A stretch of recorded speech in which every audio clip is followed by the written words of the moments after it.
നമ്മളിവിടെ എബ്രായ ലേഖനം 11-ാമത്തെ അധ്യായമാണല്ലോ പഠിച്ചുകൊണ്ടിരിക്കുന്നത്. 11-ാമത്തെ അധ്യായം വിശ്വാസവീരന്മാരെ കുറിച്ച് പറഞ്ഞിരിക്കുന്ന കാര്യങ്ങൾ, ഗോത്രപിതാക്കന്മാരുടെ വിവരങ്ങൾ നാം പഠിച്ച് ഇപ്പോൾ ജോസഫിന്റെ വിഷയം വരെ കഴിഞ്ഞ ദിവസം പഠിക്കുവാനിടയായിത്തീർന്നു. മോശയുടെ കാര്യമാണ് അടുത്ത ചില വാക്യങ്ങളിൽ നാം കാണുന്നത്. 11-ാം അധ്യായത്തിന്റെ 23 മുതലുള്ള വാക്യങ്ങൾ നമുക്കൊന്ന് വായിക്കാം. എബ്രായ ലേഖനം 11-ാം അധ്യായത്തിന്റെ 23 മുതലുള്ള വാക്യങ്ങൾ. വിശ്വാസത്താൽ മോശയുടെ ജനനത്തിങ്കിൽ ശിശുസുന്ദരൻ നമ്മെ പെരുമാൾ കണ്ടു. രാജാവിന്റെ കൽപ്പന ഭയപ്പെടാതെ അവനെ 3 മാസം ഒളിപ്പിച്ചു വെച്ചു. വിശ്വാസത്താൽ മോശത്താൽ വളർന്നപ്പോൾ പാപത്തിന്റെ തൽക്കാല ഭോഗത്തെക്കാളും ദൈവത്തോടുകൂടെ കഷ്ടം അനുഭവിക്കുന്നത് തിരഞ്ഞെടുത്തു. അത്രയും മതി. അതിന്റെ 29 വരെയുള്ള വാക്യങ്ങൾ മോശയെ കുറിച്ചുള്ള പ്രതിപാദനമാണ്. നമുക്ക് അത്രയും ഇന്ന് കവർ ചെയ്യുവാനായിട്ട് സാധിക്കുകയില്ല. മിക്കവാറും 23-ാം വാക്യം കൊണ്ട് മാത്രമേ ഇന്ന് നമ്മുടെ ക്ലാസ്സിന് സമയം ലഭിക്കുകയുള്ളൂ. ഈ ഭാഗം നമ്മൾ ചിന്തിക്കുമ്പോൾ പഴയ നിയമത്തിൽ പുറപ്പാട് പുസ്തകം 1-2 അധ്യായങ്ങളിലെ കാര്യങ്ങളോട് നാം ഓർത്തിരിക്കണം. അതോടൊപ്പം തന്നെ അപ്പോസ്തല പ്രവർത്തികളുടെ പുസ്തകം 7-ാം അധ്യായവും നമ്മുടെ ചിന്തയ്ക്ക് ആവശ്യമായിട്ട് വരുന്നുണ്ട്. ഇസ്രായേൽ മക്കൾ മിസ്രയീമിൽ അടിമകളായിരിക്കുമെന്നുള്ളത്, അവരെ അവിടെ നിന്ന് ഈജിപ്തിൽ നിന്ന് വിടുവിക്കും എന്നുള്ളതും നേരത്തെ തന്നെ ദൈവം അവരുടെ പിതാവായ അബ്രഹാമിനോട് അരുളി ചെയ്തതാണ്. പ്രവചനമായി ഉൽപ്പത്തി പുസ്തകം 15-ാമത്തെ അധ്യായത്തിൽ ദൈവം അത് പ്രസ്താവിച്ചിട്ടുണ്ട്. നമുക്ക് നോക്കാം. അബ്രഹാമിനോട് ദൈവം പറയുകയാണ്, ദൈവം അബ്രഹാമുമായി ഉടമ്പടി ചെയ്യുന്നു. ഉടമ്പടി ചെയ്യുമ്പോൾ മൃഗങ്ങളെ നടുവെ പിളർന്ന് അതിന്റെ നടുവിലൂടെ കടന്ന് ദൈവം ഉടമ്പടി ചെയ്യുന്ന ഭാഗത്ത് അബ്രഹാമിനോട് പറയുകയാണ് 13-ാം വാക്യത്തിൽ. അപ്പോൾ അവൻ അബ്രഹാമിനോട്, നിന്റെ സന്തതി സ്വന്തമല്ലാത്ത ദേശത്ത് 400 സംവത്സരം പ്രവാസികളായിരുന്ന് ആ ദേശക്കാരെ സേവിക്കും. ദൈവം ഒരു പ്രോഫസിയായി, പ്രവചനമായി നേരത്തെ തന്നെ അബ്രഹാമിനോട് പറഞ്ഞതാണ്, നിന്റെ സന്തതികൾ അന്യദേശത്ത് പ്രവാസികളായിരുന്ന് അവരെ സേവിക്കുമെന്ന്. എത്ര നാളാണ് അവരെ സേവിക്കുന്നതെന്ന് അവർ എഴുതിയിട്ടുണ്ട്. 400 സംവത്സരം എന്നാണ് എഴുതിയിരിക്കുന്നത്. അവർ അവരെ പീഡിപ്പിക്കുമെന്ന് നീ അറിഞ്ഞുകൊള്ളുക. അപ്പോൾ ദൈവം വളരെ കൃത്യമായിട്ട് അബ്രഹാമിനോട് അരുളി ചെയ്തു, ഈ ജനങ്ങൾ അവരെ പീഡിപ്പിക്കും, ഇസ്രായേൽ ജനങ്ങൾ അല്ലെങ്കിൽ അബ്രഹാമിന്റെ സന്തതിയെ പീഡിപ്പിക്കുമെന്ന് നീ അറിഞ്ഞുകൊള്ളുക. എന്നാൽ അവർ സേവിക്കുന്ന ജാതിയെ ഞാൻ വിധിക്കും. അതിനുശേഷം അവർ വളരെ സമ്പത്തോടും കൂടെ പുറപ്പെട്ടു പോരും. അപ്പോൾ അവരെ ദൈവം വിധിക്കുമെന്നും, അല്ലെങ്കിൽ വേറെ നമുക്ക് ഇപ്പോൾ അറിയാവുന്ന വിഷയം വെച്ച് പറഞ്ഞാൽ അവരുടെ മേൽ ദൈവം ബാധകളെ അയച്ച് ദൈവം ജനത്തെ അവിടെ നിന്ന് വിടുവിക്കുമെന്നും വളരെ സമ്പത്തോടുകൂടെ അവർ പുറപ്പെട്ടു പോരുമെന്നും വളരെ കൃത്യമായി ദൈവം അബ്രഹാമിനോട് അരുളി ചെയ്തതാണ്. ഇസ്രായേൽ ജനം മിസ്രയീമിൽ ആയതിന്റെ 4-ാമത്തെ തലമുറയെ മടക്കി വരുത്തുമെന്നാണ് ദൈവം അരുളി ചെയ്തത്. 16-ാം വാക്യത്തിൽ എഴുതിയിട്ടുണ്ട്, 4-ാം തലമുറക്കാർ ഇവിടേക്ക് മടങ്ങി വരും. അമോര്യരുടെ അക്രമം ഇതുവരെ തികഞ്ഞിട്ടില്ല എന്ന് അരുളി ചെയ്തു.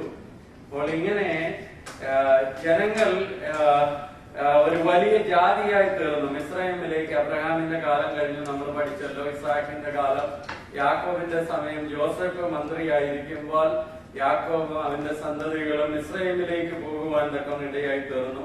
ഉൽപ്പത്തി പുസ്തകം 1-ാമത്തെ അധ്യായം പുറപ്പാട് പുസ്തകം 1-ാമത്തെ അധ്യായം ആരംഭത്തിൽ വായിക്കുമ്പോൾ യാക്കോബും അവന്റെ മക്കളും അവരുടെ മക്കളും എല്ലാം കൂടെ 70 പേര് മിസ്രയീമിലേക്ക് പോകുവാൻ തക്കം ഇടയായി തീർന്നു. അപ്പോസ്തല പ്രവൃത്തി 7-ാമത്തെ അധ്യായം വായിക്കുമ്പോൾ അവിടെ സ്തെഫാനോസിന്റെ പ്രസംഗത്തിൽ 75 പേരെന്നാണ് എഴുതിയിരിക്കുന്നത്. അത് ജോസഫിന്റെ മക്കളായ മനശ്ശെ, എഫ്രൈമിന്റെ സന്തതിയെ കുറിച്ച് 1 ദിനവൃത്താന്തം 7-ാം അധ്യായത്തിൽ വായിക്കുന്നുണ്ട്. അവരെ കൂടെ ചേർത്താണ് ഈ 75 എന്ന് പറയുന്നത് എന്നാണ് വേദപണ്ഡിതന്മാർ അഭിപ്രായപ്പെടുന്നത്. ഏതായാലും ഈ 70 പേരുമായി പോയവര് വളരെ വർദ്ധിച്ച് പെരുകുവാൻ തക്കവണ്ണം ഇടയായി തീർന്നു. അനേക ഓവർ എ മില്യൺ എന്ന് നമുക്ക് പറയാം.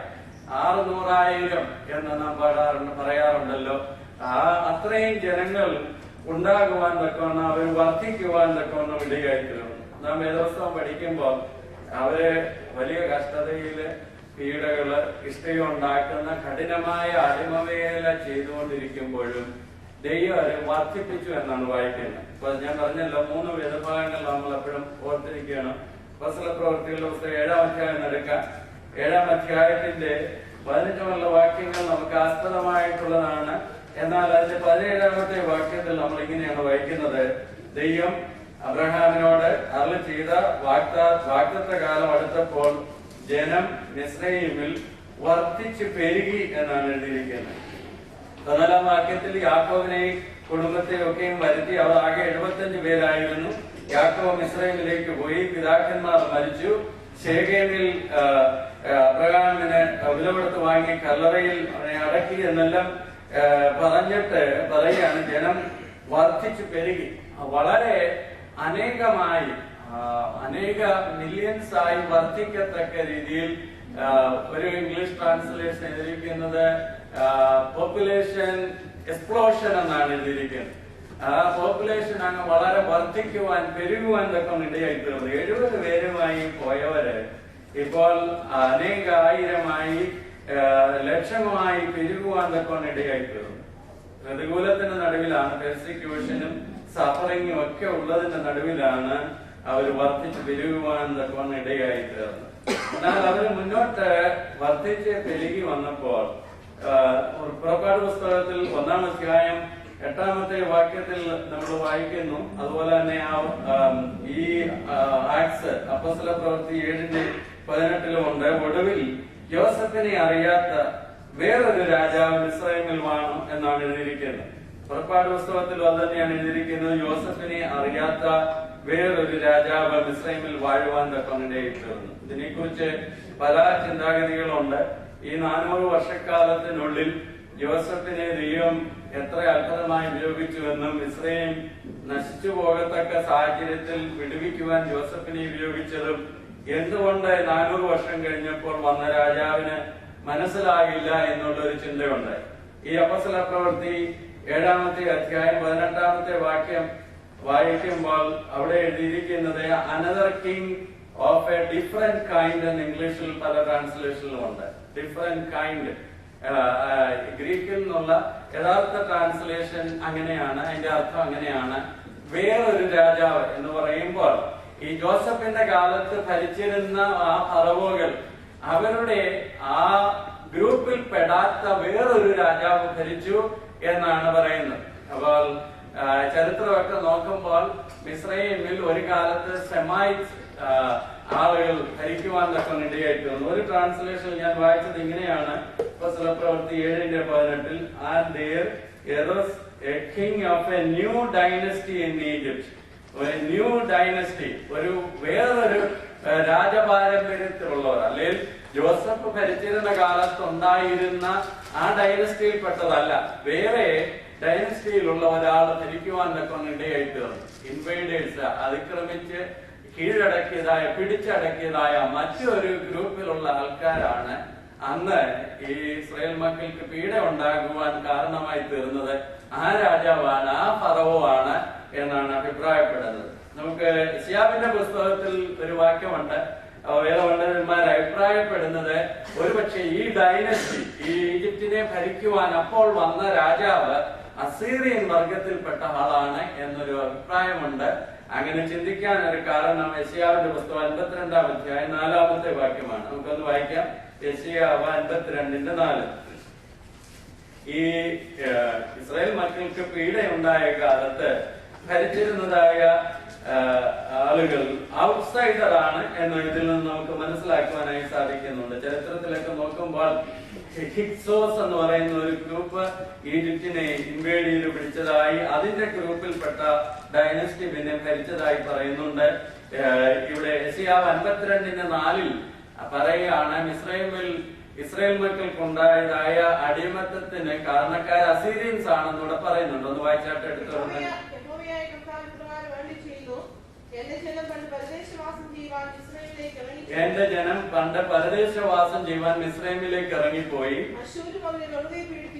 അശ്ശൂര് അവരെ വെറുതെ പീഡിപ്പിച്ചു എന്നാണ് എഴുതിയിരിക്കുന്നത്. അപ്പോൾ അതിനകത്ത് ഈ അസീറിയൻസ്, അശ്ശൂർ എന്ന് പറയുന്നത് ഈ പുതിയ ഡൈനസ്റ്റിയിൽ മിസ്രൈമിനെ ഭരിക്കാൻ വന്ന രാജാവിന്റെ ഗ്രൂപ്പാണ് എന്ന് അഭിപ്രായപ്പെടുന്നുണ്ട്. എനിവേ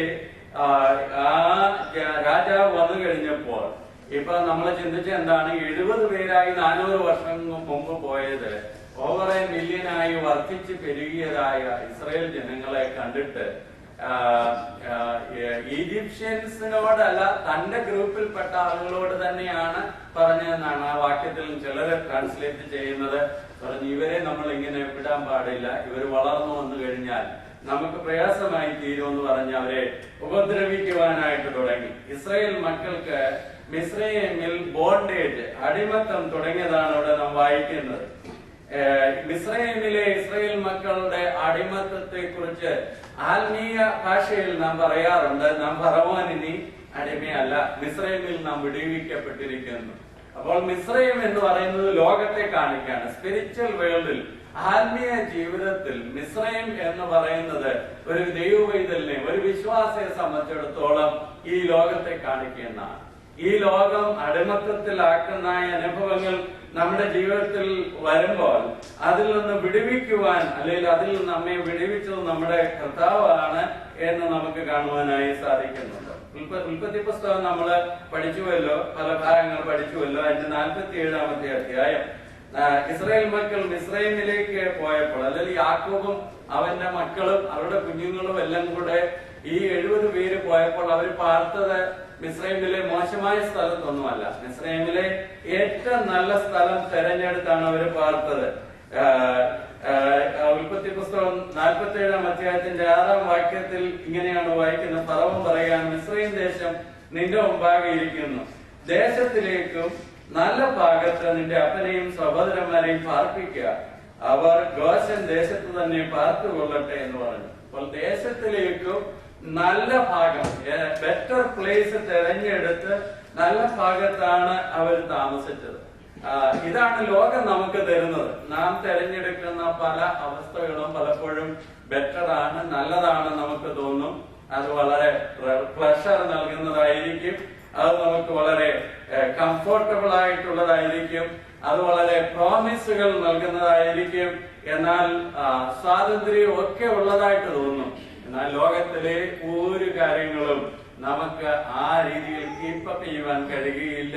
ലോകം കുറച്ചുനാൾ കഴിയുമ്പോൾ അല്ലെങ്കിൽ പാപം കുറച്ചുനാൾ കഴിയുമ്പോൾ പ്ലഷർ മാറും, അത് വേദനയുള്ളതായി തീരും, സഫറിംഗ് ആയി തീരും, അത് പെർസിക്യൂഷൻ ആയി തീരും, അത് നിരാശ ഉളവാക്കുന്നതായി തീരും, അത് വളരെയേറെ ബോണ്ടേജിലേക്ക്, അടിമത്തത്തിലേക്ക് നമ്മെ നയിക്കുവാൻ കൊണ്ടും കാരണമായി തീരുന്നതാണ്.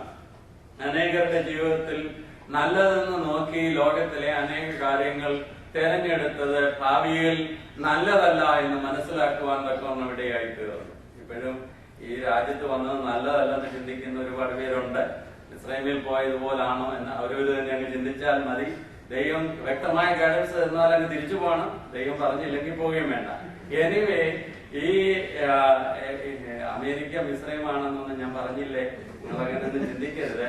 ഈ ലോകത്തിലെ കാര്യങ്ങളെല്ലാം അങ്ങനെയാണ്. ലോകത്തിൽ നമ്മൾ പലപ്പോഴും തെരഞ്ഞെടുക്കുന്നത് ഏറ്റവും ബെറ്ററായിട്ടുള്ളതായിരിക്കും. പക്ഷേ ദൈവത്തിന് ഇവരെ കുറിച്ച് പ്ലാൻ ഉണ്ടായിരുന്നു. ദൈവം നേരത്തെ പറഞ്ഞതാണ് അവർ സ്വന്തമല്ലാത്ത ദേശത്ത് പോകുമെന്നും അവരെ പീഡിപ്പിക്കുമെന്നും ദൈവം അവരെ വിടുവിക്കുമെന്നും ഒക്കെ ദൈവത്തിന് പ്ലാൻ ആയിരുന്നു.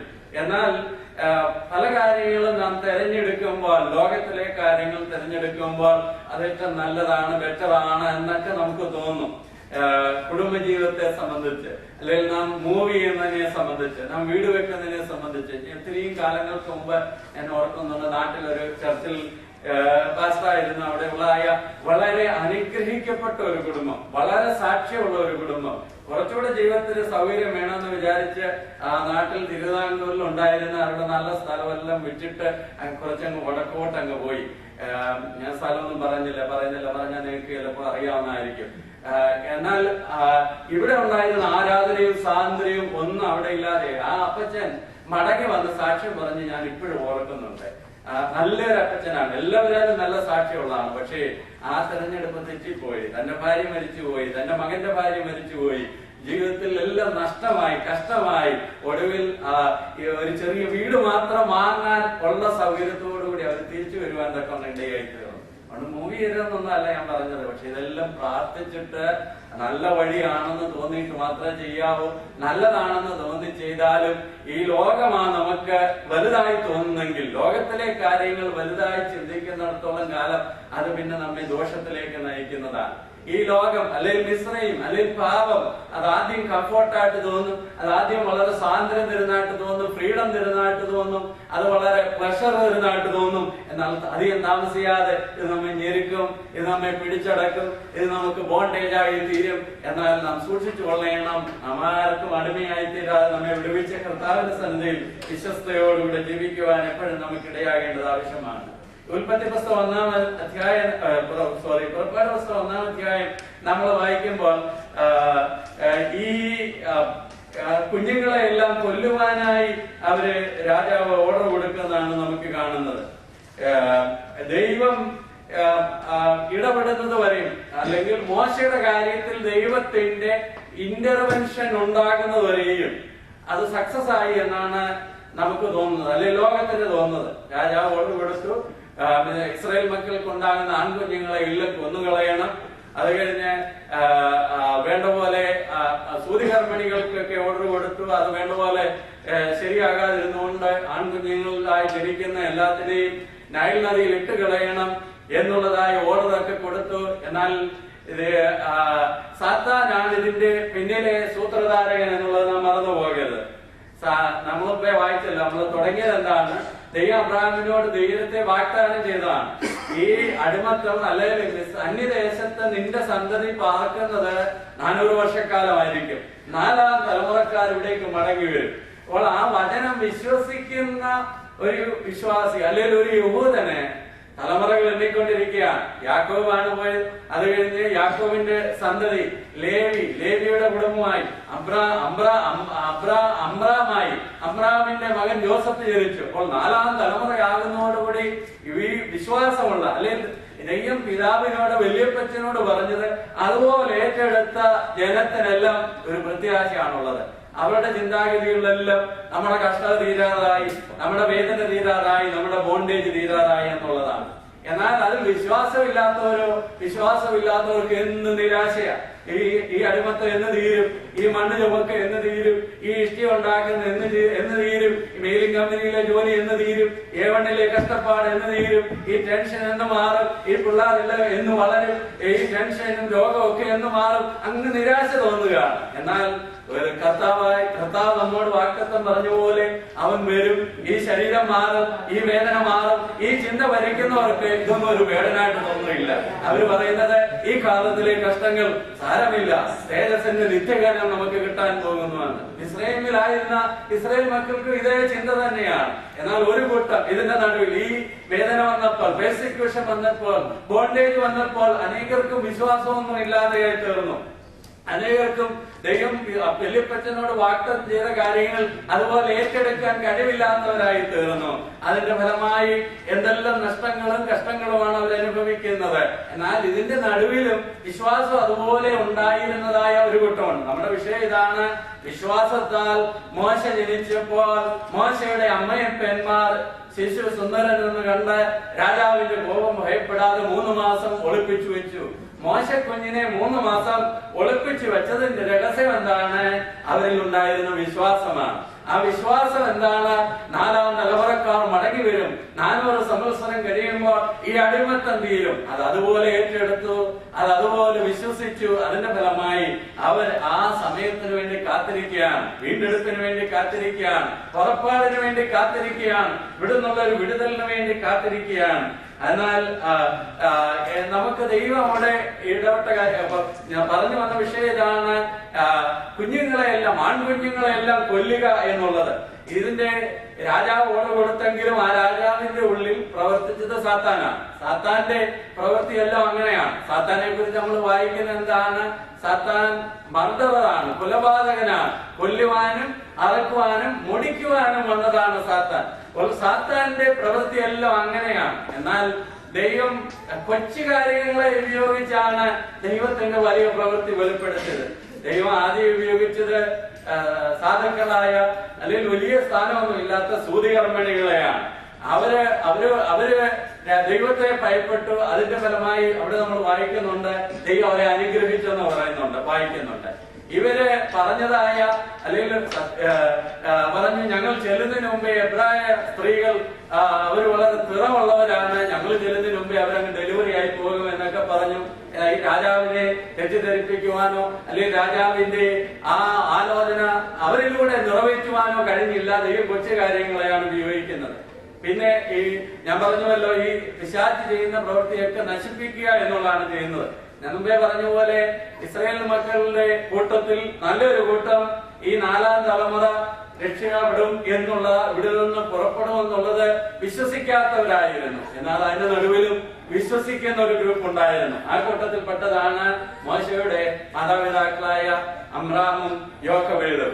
അതുകൊണ്ടാണ് അവർ മോശയെ കൊല്ലുവാൻ ഇടയാക്കാതെ ഒളിപ്പിച്ചു വെക്കുവാൻ തക്കൊണ്ട് ഇടയായി തീർന്നത്. എന്നാൽ ദൈവം പറഞ്ഞത് അതുപോലെ ചെയ്യുമെന്ന് അറിയാവുന്ന ആളാണ് സാത്താൻ. സാത്താൻ അറിയാം 4ാം തലമുറ ഇവിടേക്ക് മടങ്ങി വരുമെന്ന്. സാത്താൻ അറിയാം 400 വർഷം കഴിയുമ്പോൾ ഇവർ വീണ്ടെടുക്കപ്പെടുമെന്ന്. യഹൂദനൊരു നന്മയും വരരുത്, അന്നും ഇന്നും അത് നോക്കി ചെയ്യുന്ന ആളാണ് സാത്താൻ. ഇന്നും ലോകത്തിലെ വലിയ ലീഡേഴ്സിനെ പലരെ സാത്താൻ ആ രീതിയിൽ ഉപയോഗിക്കുന്നുണ്ട്. യഹൂദൻ എന്നുള്ള പേര് പോലും മായ്ച്ചു കളയണം, ചരിത്രത്തിൽ നിന്ന് ഇല്ലാതാക്കണം എന്നൊക്കെ ശ്രമിക്കുന്ന ആളുകളെ കുറിച്ചൊക്കെ നാം കേൾക്കാറുണ്ട്, ന്യൂസിലൊക്കെ വായിക്കാറുണ്ട്. എന്നാൽ ദൈവം ഒരു കാര്യം പറഞ്ഞെങ്കിൽ അത് അങ്ങനെ തന്നെ നടക്കും. അതിനെ തടയുവാൻ ആർക്കും കഴിയുകയില്ല. അപ്പോൾ സാത്താൻ ചെയ്തത് എന്താണ്? യഹൂദന് നന്മ വരലും തന്നെയല്ല, സാത്താൻ അറിയാം യഹൂദനിലൂടെയാണ് മെസ്സിഹ വരേണ്ടത്. ഈ യഹൂദനെ നശിപ്പിച്ചു കളഞ്ഞാൽ, അവന്റെ ആൺസന്താനത്തെ എല്ലാം നശിപ്പിച്ചു കളഞ്ഞാൽ ഇവൻ ഇവിടുന്ന് രക്ഷപ്പെടാൻ പോകുന്നില്ല, മെസ്സിഹ ഉണ്ടാകാൻ പോകുന്നില്ല. ഇതൊക്കെയാണ് പിശാച് ശ്രമിച്ചത്. എന്നാൽ പിശാചിന്റെ പ്രവൃത്തിക്ക് അപ്പുറമായി ദൈവത്തിന്റെ ഇന്റർവെൻഷൻ, ദൈവത്തിന്റെ ഇടപെടലുകളാണ് നമുക്ക് കാണുവാനായി സാധിക്കുന്നത്. ദൈവം ചെയ്ത കാര്യങ്ങൾ, ഇവിടെ എത്രയോ കുഞ്ഞുങ്ങൾ വെള്ളത്തിൽ വീണ് മരിക്കുന്നു. ഒത്തിരി കാര്യങ്ങൾ ചരിത്രങ്ങളിൽ നമുക്ക് വായിക്കുവാനായിട്ട് സാധിക്കുന്നുണ്ട്. ചില പുസ്തകങ്ങളിലെ ചരിത്രങ്ങളിൽ പറയുന്നത്, ഈ ഇസ്രായേൽ മക്കളുടെ വീടുകളിൽ കുഞ്ഞുങ്ങളുണ്ടോ എന്ന് അറിയാൻ വേണ്ടി, ഒളിപ്പിച്ചു വെച്ചിട്ടുണ്ടോ എന്ന് അറിയാൻ വേണ്ടി മിസ്രൈമ്യ സ്ത്രീകളെ കുഞ്ഞുങ്ങളോടുകൂടെ വീട്ടിൽ വിടുമായിരുന്നെന്നാണ് പറയുന്നത്. ആ വീട്ടിൽ ചെന്ന് വീട് വിസിറ്റ് ചെയ്യുകയാണ്. അവിടെ ചെന്ന് കൊച്ചു കുഞ്ഞുങ്ങളുമായിട്ട് ചെല്ലുന്ന രാജാവ് പറഞ്ഞിട്ട് സീക്രട്ടായിട്ട് ചെയ്യുന്നതാണ്. എന്നിട്ട് എങ്ങനെയാലും കൂടെ കൊണ്ടുവന്ന കൊച്ചുങ്ങളെ അങ്ങ് കരയിപ്പിക്കും. ആ കൊച്ചുങ്ങൾ കുറച്ച് കരഞ്ഞു കഴിയുമ്പോൾ അകത്ത് ഒളിച്ചു വെച്ചിരിക്കുന്ന കുഞ്ഞു അങ്ങ് കരയാൻ തുടങ്ങും. അങ്ങനെ കുഞ്ഞിന്റെ ശബ്ദം കേൾക്കും. അങ്ങനെ ആ കുഞ്ഞിനെ അവർ കൊണ്ടുപോയി കൊല്ലും. പടയാളികൾ റോന്ത് ചുറ്റി എവിടെയെങ്കിലും ഇസ്രായേൽ മക്കൾക്ക് കുഞ്ഞുങ്ങളുണ്ടോ എന്ന് നോക്കി അതിനെ നശിപ്പിക്കുന്ന വാർത്തകൾ അമ്രാമും യോക്കബേലും കേട്ടിട്ടുണ്ട്. അവരത് കണ്ടിട്ടുണ്ട്. നീലനദിയിൽ ഒരു ദയവില്ലാതെ സ്വന്തം കുഞ്ഞുങ്ങളെ കൊണ്ടിട്ട് കൊല്ലുന്നതായ, അവര് ശ്വാസം മുട്ടി മരിക്കുന്നതൊക്കെ ഇവർ കണ്ടിട്ടുണ്ട്. എന്നാൽ അതിന്റെ നടുവിലും അമ്രാമിനും യോക്കബേലിനും മോശയെ നശിപ്പിക്കുവാൻ തോന്നാതെ ഒളിപ്പിച്ചു വെക്കുവാൻ ഇടയായി തീർന്നത് ദൈവത്തിലുള്ള വിശ്വാസമാണ്. ദൈവം പറഞ്ഞ അതുപോലെ നടക്കും എന്നുള്ളത് ഉറപ്പായിരുന്നു. അങ്ങനെ സൂതികർമ്മിണികളിലൂടെ അവരിലൂടെ ദൈവം പ്രവർത്തിച്ചത് നമ്മൾ വായിക്കുന്നുണ്ട്. പിന്നെ ഈ മോശ ഫറവോന്റെ കൊട്ടാരത്തിൽ വളരാൻ ഇടയായി തീർന്നത്, ആ ഫറവോന്റെ പുത്രി ഒരു കരച്ചിലിന് മുമ്പിൽ അവരുടെ ഹൃദയം അലിയുവാൻ തക്ക ഇടയായി തീർന്നു. കുഞ്ഞുങ്ങളെല്ലാം അവര് ശ്വാസം മുട്ടിയോ വെള്ളത്തിലിട്ടോ കൊന്ന് അവര് കരഞ്ഞു മരിക്കുമ്പോൾ ദൈവം ഒരു കുഞ്ഞിന്റെ കരച്ചിലൂടെയാണ് ഇസ്രായേൽ ജനത്തിനെല്ലാം വീണ്ടെടുപ്പ് കൊടുക്കുന്നത്. ദൈവത്തിന്റെ പ്രവൃത്തി ആർക്ക് ഗ്രഹിക്കാൻ കഴിയും? എത്ര അഗാധമായ രീതിയിലാണ്. മനുഷ്യന് തോന്നും വലിയ കാര്യങ്ങളൊക്കെ ചെയ്തെങ്കിലേ ഇതിന് ഒരു പരിഹാരം ഉണ്ടാകുകയുള്ളൂ എന്ന്. എന്നാൽ ദൈവത്തിനൊരു കുഞ്ഞിന്റെ കരച്ചിൽ മതി, ദൈവത്തിനൊരു ആയയെ മതി, ദൈവത്തിനൊരു സൂതികർമ്മിണിയെ മതി. അവരിലൂടെ പ്രവർത്തിക്കാൻ കഴിയുന്ന ദൈവമാണ് നമ്മുടെ ദൈവം. അവൻ അത്ഭുതങ്ങളുടെ ദൈവമാണ്. അല്പമായ ഉപകരണങ്ങൾ കൊണ്ട് മൽപ്പഴുന്ന വേലയെ ചെയ്യുന്ന അത്ഭുതങ്ങളുടെ ദൈവത്തെയാണ് ഞാൻ നിങ്ങൾ സേവിക്കുന്നത്. സാത്താന്റെ ആ സ്ട്രാറ്റജി അതെല്ലാം ഇവിടെ തകർക്കപ്പെടുന്നതാണ് നമുക്ക് കാണുവാനായി സാധിക്കുന്നത്. അങ്ങനെ അവര് രാജാവിന്റെ കോപം ഭയപ്പെടാതെ 3 മാസം ഈ മോശ കുഞ്ഞിനെ ഒളിപ്പിച്ചു വെച്ചു എന്ന് വായിക്കുന്നു. ഈ മോശ കുഞ്ഞ് വളർന്നു വരുമ്പോൾ അവരുടെ ഉള്ളിൽ നമ്മൾ വായിക്കുന്നത്, അപ്പോസ്തല പ്രവൃത്തികളുടെ പുസ്തകത്തിൽ വായിക്കുന്നു, ശിശു ജനിച്ചപ്പോൾ അവന് ദിവ്യ സുന്ദരൻ എന്നുള്ള പദമാണ് എഴുതിയിരിക്കുന്നത്. പ്രോപ്പർ ചൈൽഡ് എന്ന് ഇംഗ്ലീഷിൽ ചിലയിടത്ത്, പുറപ്പാട് പുസ്തകത്തിലും അതുപോലെ തന്നെ ലേഖനത്തിലും ശിശു സുന്ദരൻ എന്ന് അമ്മയപ്പന്മാർ കണ്ടു. ആ പ്രോപ്പർ ചൈൽഡ് എന്നോ സുന്ദരൻ എന്നോ വാക്കിന് അക്ഷരികമായി കാഴ്ചയ്ക്കുള്ള സൗന്ദര്യമല്ല എന്ന് പ്രധാനമായി പലരും വ്യാഖ്യാനിക്കുന്നു. കാരണം അവര് വിശ്വസിച്ചിരുന്നത് ഈ കുഞ്ഞിനെ ഒരുപക്ഷെ ഇവർക്ക് ഈ ദർശനങ്ങൾ കിട്ടിക്കാണും. ചില ചരിത്രങ്ങളിൽ ചില ബാഹ്യമായ ഹിസ്റ്ററികൾ അതൊക്കെ പറയുന്നുണ്ട്. രാത്രി ദർശനത്തിൽ ദൈവം സംസാരിക്കുന്ന ദൈവമാണ്.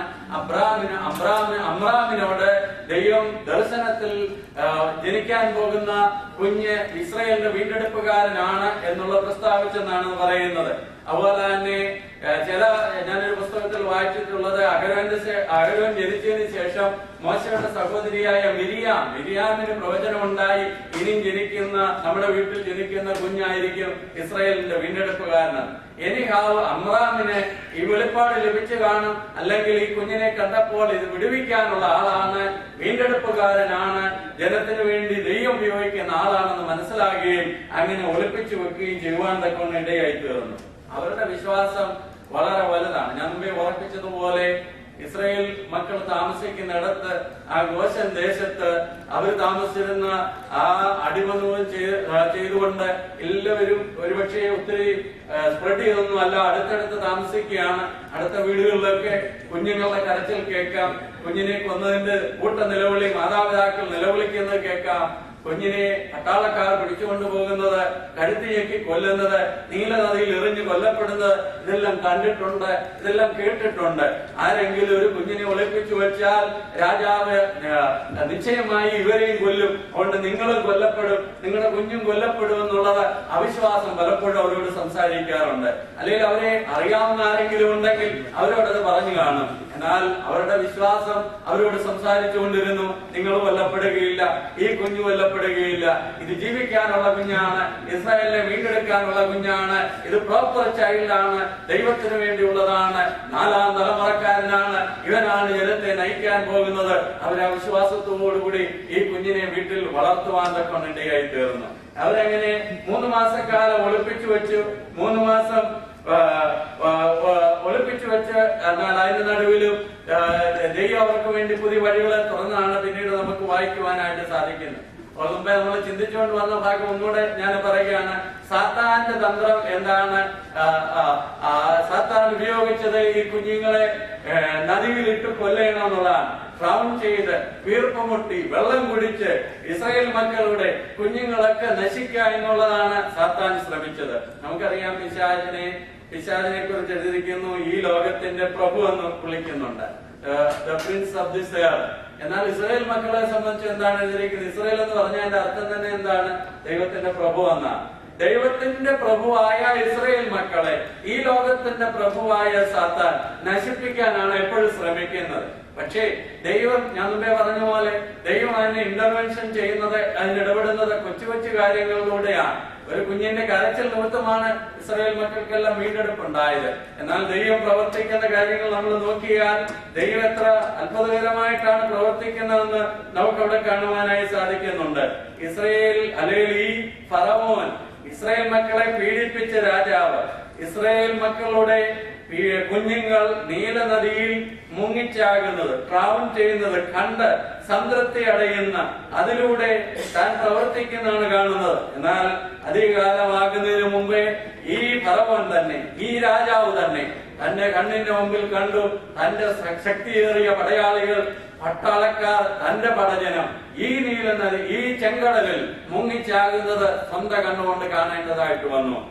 ദൈവം പ്രവർത്തിക്കുന്ന കാര്യങ്ങൾ പെട്ടെന്നൊന്നും ദൈവം മറുപടി ഒന്നും പറയത്തില്ല, പെട്ടെന്നൊന്നും ദൈവം ഇടപെടത്തില്ല. പക്ഷേ ദൈവത്തിന് എല്ലാത്തിനും ഒരു സമയമുണ്ട്. സഭാപ്രസംഗങ്ങളുടെ പുസ്തകം 8-ാം അധ്യായം 11-ാം വാക്യത്തിൽ ഇങ്ങനെയാണ് നാം വായിക്കുന്നത്: ദുഷ്പ്രവർത്തിക്കുള്ള ശിക്ഷാവിധി തൽക്ഷണം നടക്കായിക്കൊണ്ട് മനുഷ്യർ ദോഷം ചെയ്യുവാൻ ധൈര്യപ്പെടുന്നു. പെട്ടെന്ന് ഇമ്മീഡിയറ്റ് ആയിട്ട് അതിനൊരു തിരിച്ചടി കണ്ടില്ലെന്ന് വരാം, ഇമ്മീഡിയറ്റ് ആയിട്ട് ദൈവം ഒന്നും ചെയ്തില്ല എന്ന് തോന്നിയേക്കാം. എന്നാൽ ഒരു ദിവസം വരുന്നുണ്ട്, ഈ കൊച്ചു കുഞ്ഞുങ്ങളെ, ദൈവജനത്തിന്റെ കുഞ്ഞുങ്ങളെ, ഒരു കുറ്റം ചെയ്യാത്ത കുഞ്ഞുങ്ങളെ നീലനദിയിൽ എറിഞ്ഞു കൊല്ലുവാൻ ഓർഡർ കൊടുത്ത രാജാവ് തന്റെ ജനങ്ങൾ തന്നെ ചെങ്കടലിൽ എത്രയോ പേരാണ് മുങ്ങിച്ചാകുന്നത് കാണേണ്ടതായിട്ട് വന്നത്. അതുകൊണ്ട് നാം ദൈവത്തെ ഭയപ്പെടുകയാണ്.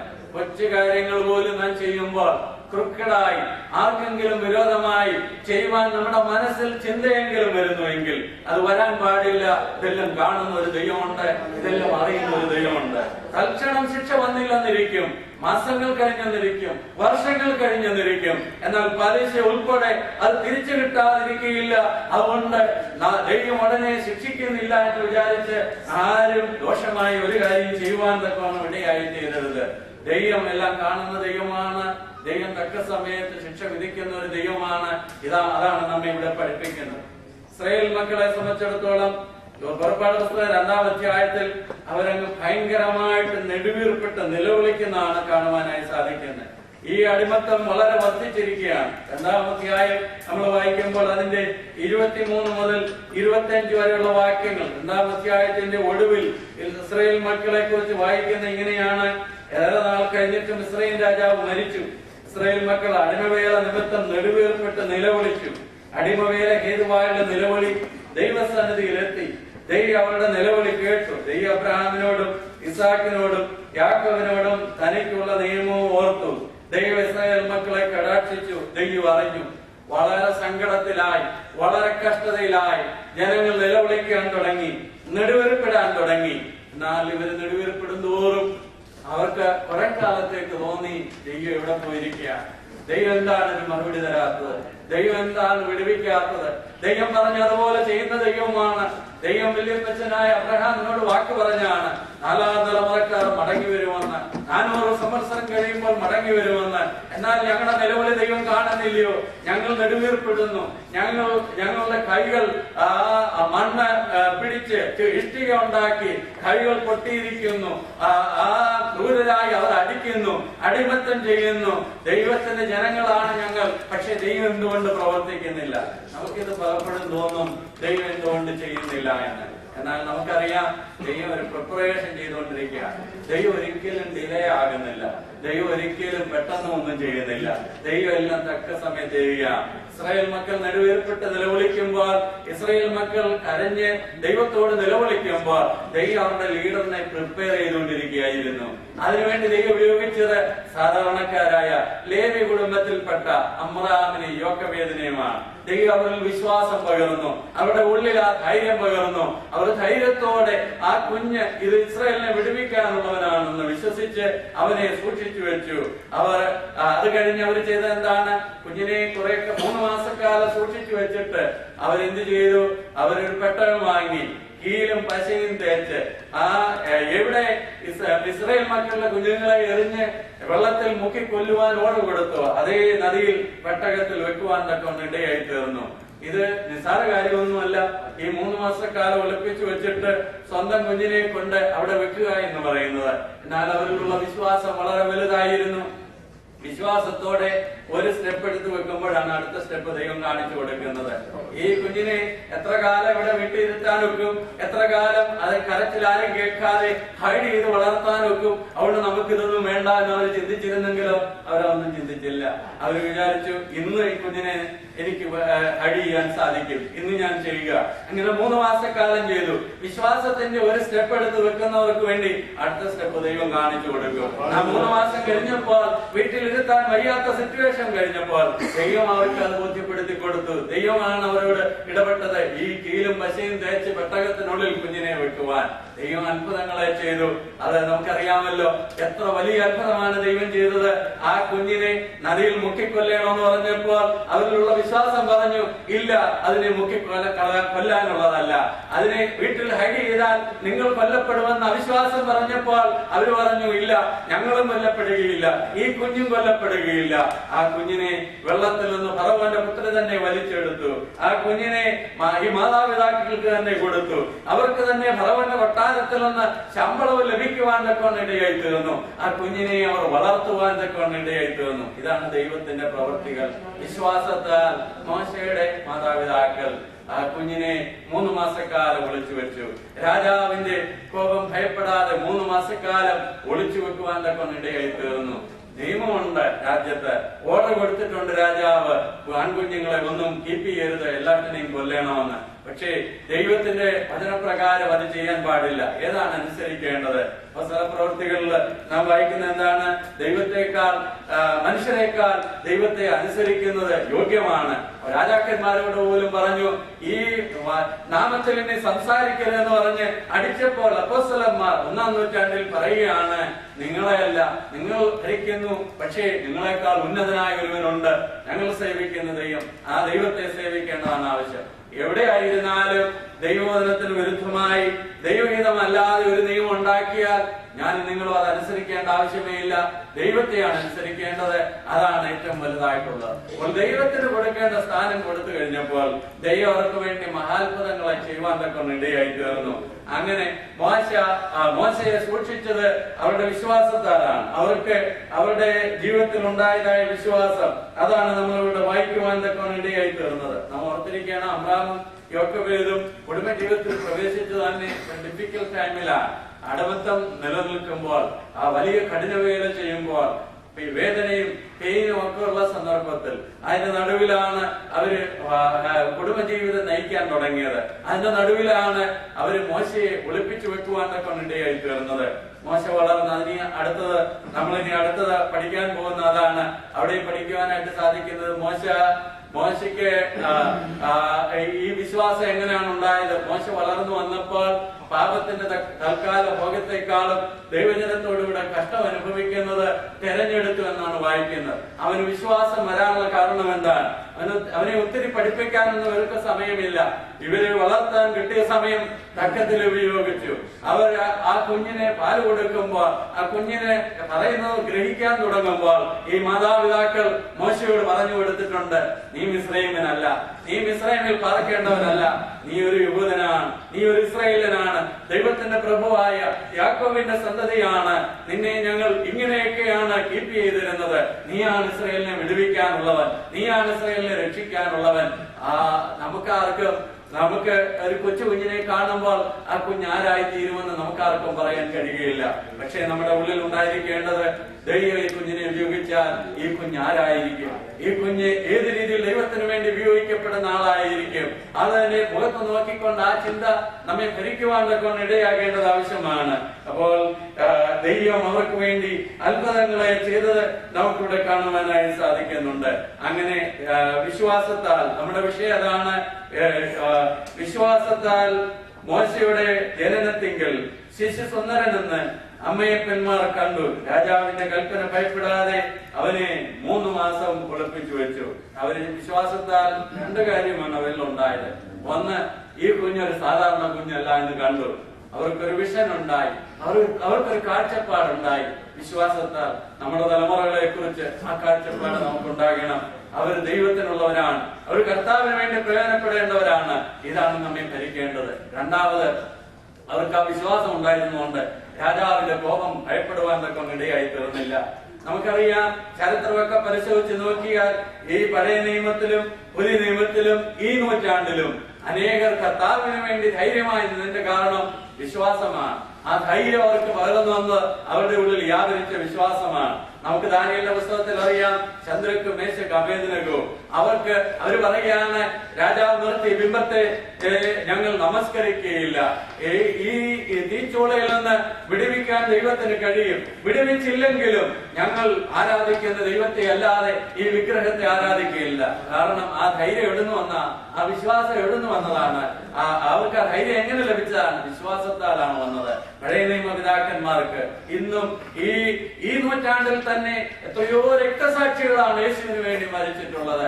ഈ അടുത്ത കാലത്തും ഇന്ത്യയിൽ ഓറീസായിൽ നമ്മെ പോലെ വിദ്യാഭ്യാസം ഇല്ലാത്ത ആളുകൾക്ക് പോലും ഉപദ്രവം വന്നപ്പോൾ ഒരു കൊച്ചു കുഞ്ഞിന്റെ മുഖമൊക്കെ കരിച്ചപ്പോഴും ആ കുഞ്ഞിന് വിശ്വാസത്തോട് പറയാൻ സാധിച്ചു, ഇല്ല, യേശുവിനെ ഞാൻ തള്ളിപ്പറയുകയില്ല, യേശുവാണ് എന്റെ രക്ഷിതാവെന്ന് പറയാനുള്ള കാരണം എന്താണ്? ആ വിശ്വാസമാണ്. രാജാവിന്റെ കോപം ഭയപ്പെടാതെ വിശ്വാസത്താൽ അവരെ ഒളിപ്പിച്ചു വെക്കുവാനൊക്കെ ഇടയായി തീർന്നു. ധൈര്യമായി എവിടെയും നിൽക്കുവാൻ വ്യാപരിക്കുന്നത്, നമ്മിൽ വ്യാപരിക്കുന്ന വിശ്വാസമാണ്. നമ്മുടെ വിഷയം, ഈ പ്രായ 15ന്റെ വിഷയം അതാണ്, വിശ്വാസം. വിശ്വാസം എന്ന് പറഞ്ഞാൽ ചെറിയ കാര്യമല്ല.